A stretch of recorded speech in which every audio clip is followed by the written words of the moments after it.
No one nutrient gets greater focus in the sports and performance world than protein, and for good reason. Protein builds and powers our muscles, and with that comes strength and performance gains, something just about every athlete wants to have more of. Understanding how dietary protein improves muscle mass, muscle strength, and performance is crucial. Two topics that are hotly debated are the role of protein type and timing around a resistance training program. And they're the topics I'm going to tackle in today's podcast. Protein. It's the star of the sports nutrition world and absolutely essential for building and maintaining muscle mass and strength, and through that, improve performance. There is probably not a single case in sport where more muscle wouldn't be a bad thing to have. But delving into the world of protein can be a minefield, as once you get past estimates of protein requirements for different athlete groups, you soon run into the two big questions. What form of protein is best, and when is the best time to have it? The questions, though, are more about what is optimal, as athletes can thrive and excel on a whole range of different diets. So the questions are better framed as if there is a clear benefit in one form of protein over another, and if there are better times to focus on having protein meals or supplements around strength-based exercise designed to increase muscle mass. But keep this point in mind as I cover this topic today, that no one eats just one form of protein, and we eat food and protein throughout the day. This podcast is more about whether if greater focus could be put on one form of protein over another, and if there are times during the day and around training when it is more important to hit protein goals. And more about just what those protein goal recommendations could be later in the episode. With that all being said, let's dive in. There has been a lot of research looking at protein and its effect on muscle mass, muscle strength, and physical performance. So while individual studies are always interesting to look at, sometimes it is worth pausing and seeing what messages the bulk of the research has to say when you combine it all together. And that was the topic of a recent network meta-analysis. Now, a network meta-analysis is a statistical technique that compares multiple treatments or interventions simultaneously. By combining information from different sources, it allows the comparison of interventions that have not been directly compared head-to-head in a single study. Now, what this means is that you can look at the effects of a range of different protein sources and timings and how they translate into improved muscle mass, muscle strength, and sports performance.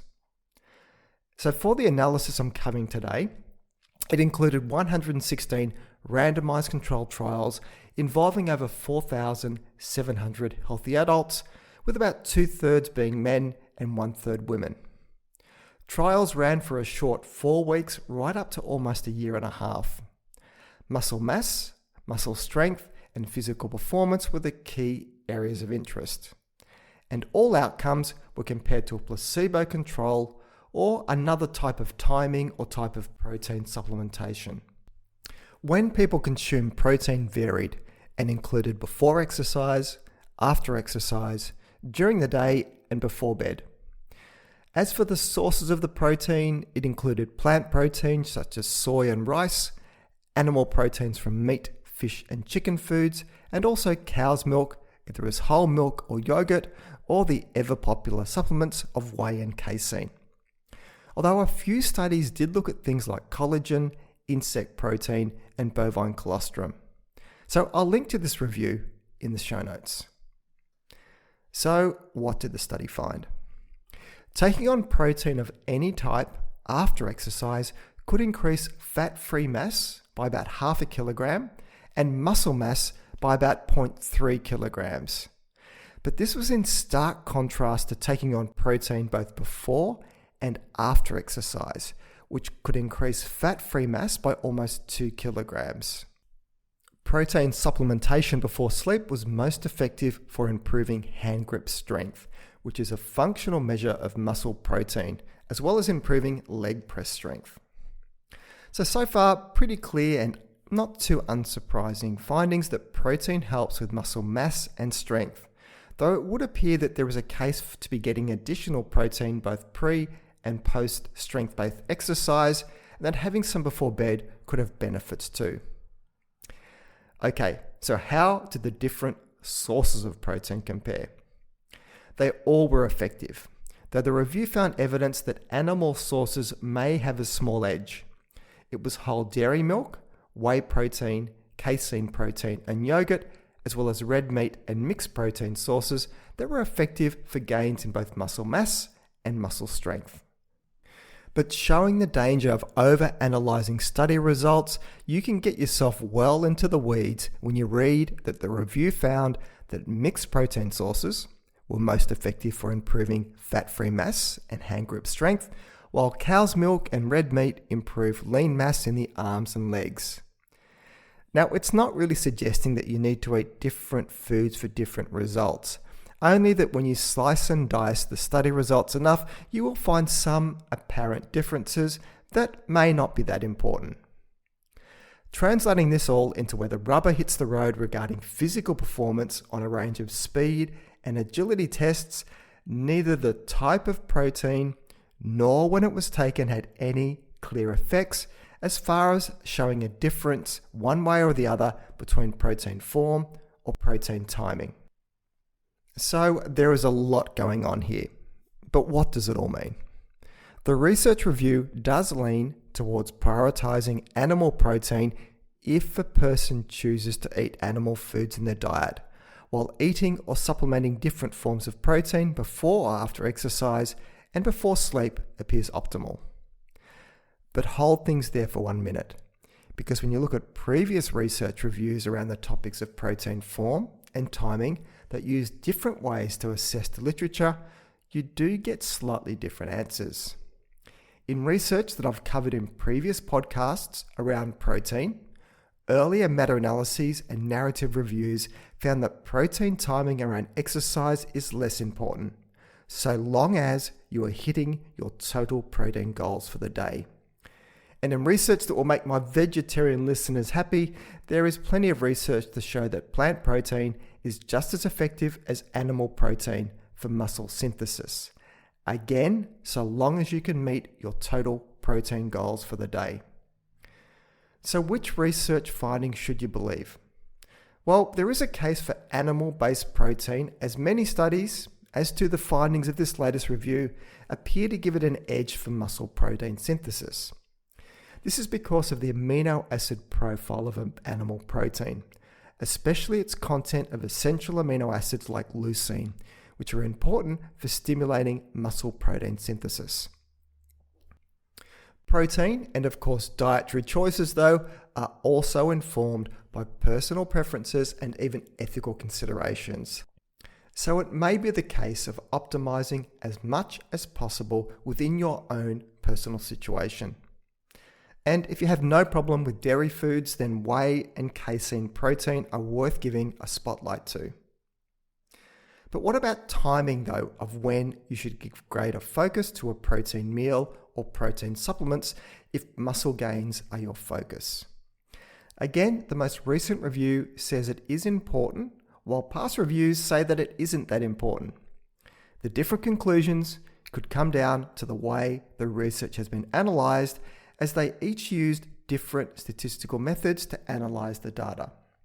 One way allows you to compare similar types of studies, so an apples with apples approach, while the other way, which was the method of the network meta-analyses used in the latest review, used an apples with oranges approach, as it allows for the comparison of multiple interventions even if they have not been directly compared in a head-to-head study. This is useful when you have so many different variables, such as protein type and protein timing. But anyway, I won't put you to sleep with a deep dive into statistics today. I'll just say that different conclusions can be valid. It all depends on the data and the quality of it you are analysing. But I can reliably say, without any doubt, that protein is important. Getting enough of it is even more important. and whether it be from an animal or plant should be more about personal preference. And considering that athletes do have higher protein needs than the general population, then it may just be more convenient to have it throughout the day to meet those needs. So before and after exercise and before sleep seems like a great way to do this while potentially optimizing your gains too. One final caveat though, before you run off and start hacking your diet, protein and timing to the nth degree for optimization, take note that the majority of the studies included in the review that looked at protein timing didn't do a great job in ensuring similar levels of protein intake between the control and intervention groups, which means there's a good chance of bias in the results favoring those with higher protein consumption. So those who were changing their protein timing likely had the edge in that their overall daily protein intake was greater than the control group. And remember what I said earlier in the podcast, that my overall take on the research is that meeting overall protein requirements is the most important factor. The type and timing may just be icing on the cake. So that leads me to the final topic of today. Just what sort of protein goals should an active person be aiming for? To answer this question, let's first explore how much protein sports people need. Consensus position statements, such as those produced by the American College of Sports Medicine, give the range of 1.2 grams up to 1.7 grams of protein per kilogram of body weight. While the Australian Institute of Sport also gives a similar range of 1.2 to 1.6 grams of protein per kilogram of body weight. Higher recommendation ranges can sometimes be seen from 1.6 up to 2.4 grams of protein per kilogram of body weight, but this is for athletes who are on a weight loss program and are trying to add or maintain muscle bulk while losing weight at the same time. The top end range of 1.7 grams per kilogram of body weight, though, is for elite endurance athletes, athletes in strength and power sports, and those in the early stages of a strength training phase as they ramp up their gym training. The recreational athlete, which describes the vast majority of active sports people, only need to aim for the bottom end of the range, which is around 1.2 grams per kilogram, which, as a fun fact, is the average amount of protein a typical Australian adult eats each day just from their regular diet. No protein supplements required. Sports people, though, are more focused on protein in their diet than the average person. So just how much protein do you think they would get from their normal diet on average? Dietary surveys show that the normal diet of strength-based athletes provides around 2 grams of protein per kilogram of body weight per day, and that's before using any protein powders. But is there much benefit to eating protein above the upper limit range? If there is, it is hard to see a difference in clinical trials.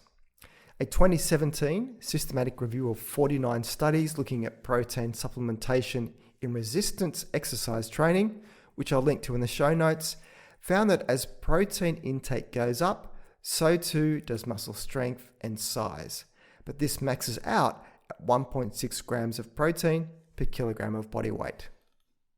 So let's wrap all this up. For sports people and those wanting to boost their muscle gains in the gym, it is the total amount of protein you eat over the day that is likely the most important factor in improving muscle mass and strength. Animal protein sources may have a small edge, but that doesn't mean vegetarians will be left much behind. And unless you've drunk the carnivore diet Kool-Aid, plant protein is a feature of just about everybody's diet to an extent. As for protein timing, this is a more controversial area if timing matters a lot, especially if you consider recent research, only published last year, that turn the idea on its head that we are limited to how much protein we can utilize at one time. Because this study gave evidence that even amounts of up to 100 grams of protein could be used and promote protein synthesis over a 12-hour period. But even the authors of this research were quick to say that their research would unlikely change protein timing recommendations, as really, who would want to be eating most of the protein needs for the day in a single meal? So I'll link to a great sports nutrition blog post on this research study in the show notes. But naturally spreading meals and protein from different sources over the day is something that comes naturally to many sports people, though from the research I wouldn't be discounting at this stage the potential benefits of a protein nightcap. So that's it for today's show. You can find the show notes either in the app you're listening to this podcast on, or else head over to my webpage at thinkingnutrition.com.au and click on the podcast section to find this episode to read the show notes. If you find this podcast of value, then please consider sharing it with your friends and colleagues. This all helps to increase the reach of the podcast, which means a big win for credible, evidence-based nutrition messages and making the world a slightly less confusing place. I'm Tim Crow, and you've been listening to Thinking Nutrition.